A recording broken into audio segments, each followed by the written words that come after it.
오늘 함께 알아볼 내용은 춘생추사의 3장 왜 조상을 섬겨야 하는가인데요. 내용을 알아보기에 앞서 먼저 증산도 진리의 가장 근원적인 핵심 수로 중의 하나인 원시반본의 섭리를 알아보도록 하겠습니다. 증산상제님께서는 일찍이 이때는 원시반본하는 시대라 하시며 작금의 세상에 큰 시대적 의미를 부여해 주셨습니다. 원시반본은 한자로 근원원, 처음시, 되돌이킬 반, 근본본인데요. 작구를 해석하면 원시는 처음, 근원이 되고 반본은 근본으로 돌아간다는 의미가 됩니다. 즉, 원시반본은 시원을 찾아서 근본으로 돌아가라는 뜻인데요. 하지만 단순히 처음 시원으로 회귀하는 것이 아니라 현재 삶을 완성하기 위해 시원의 창조적인 뿌리를 바르게 인식하고 그 근원으로 돌아가는 것을 말합니다. 원시반본을 이해하기 쉽게 예를 들어 볼까요? 봄, 여름철에는 모든 나무들이 하늘 높은 줄 모르고 무성하게 자라납니다.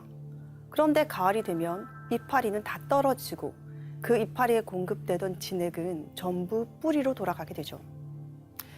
이는 아주 조그만 잔디풀부터 거대한 수목에 이르기까지 모든 초목에 해당되는 법칙입니다.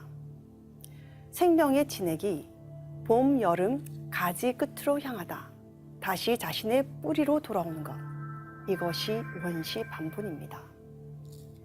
또한 마치 연어들이 바다로 나갔다 다시 강으로 회귀하는 것처럼, 그리고 사람이 나이가 들면 모두 고향을 그리워하듯 말입니다.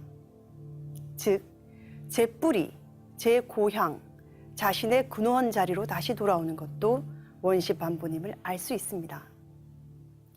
다시 말씀드려서 가을에는 언제나 생명을 뿌리로 되돌리면서 열매를 맺게 되는데요. 이것이 가을철에 자신의 근원을 찾아가는 대자연의 원시반본의 섭리입니다. 그런데 태상종도사님께서는 원시반본의 뜻을 풀어주시면서 원시는 본래 제가 생긴 모습이고 반본은 제 뿌리, 제 바탕, 저 생긴 제 모습으로 다시 환원을 하는 것이라 하셨습니다. 이 말씀을 태상종도사님의 성음으로 직접 들어보겠습니다.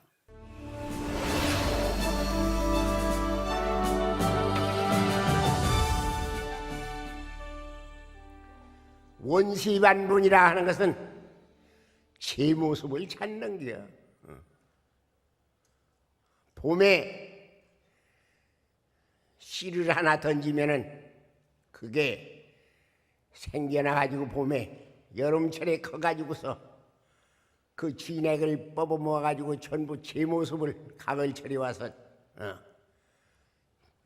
제 모습을 찾아. 알갱이 똑같은 제 모습.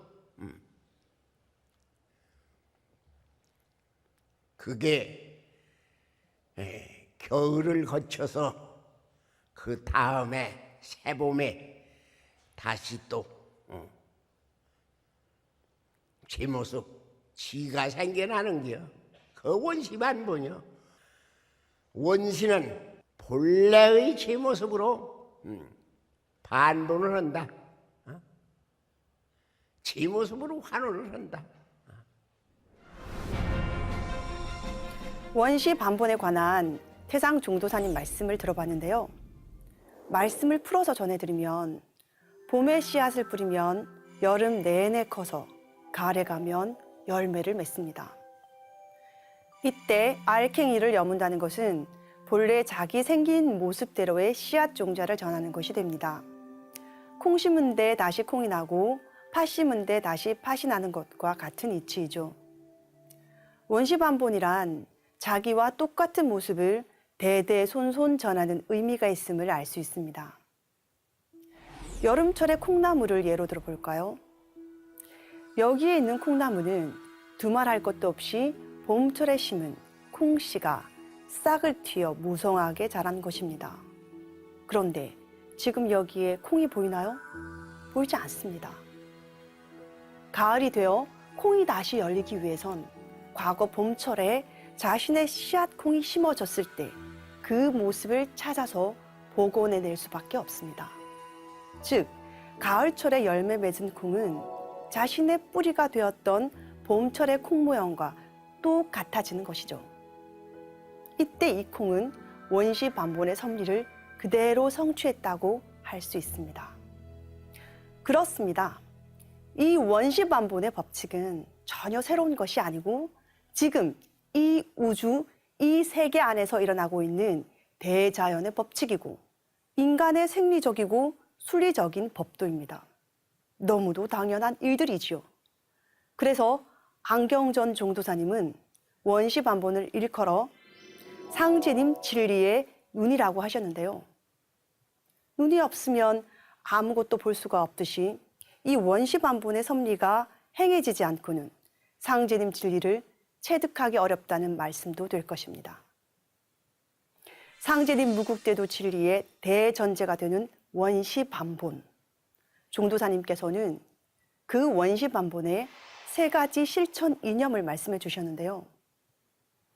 그중 우리가 가장 익숙한 이념이 바로 상생입니다. 상생이라는 이념의 본적지가 증산도임은 다 알고 계시죠? 그런데 이 상생이 이루어지기 위해서는 먼저 선행되어야 하는 것이 바로 모든 원을 풀어 끌어낸다는 해원이고 최종적으로 해원과 상생의 길로 가기 위한 가장 근원적인 것이 바로 근본에 보답한다, 은혜에 보답하는 보훈임을 강조하셨습니다.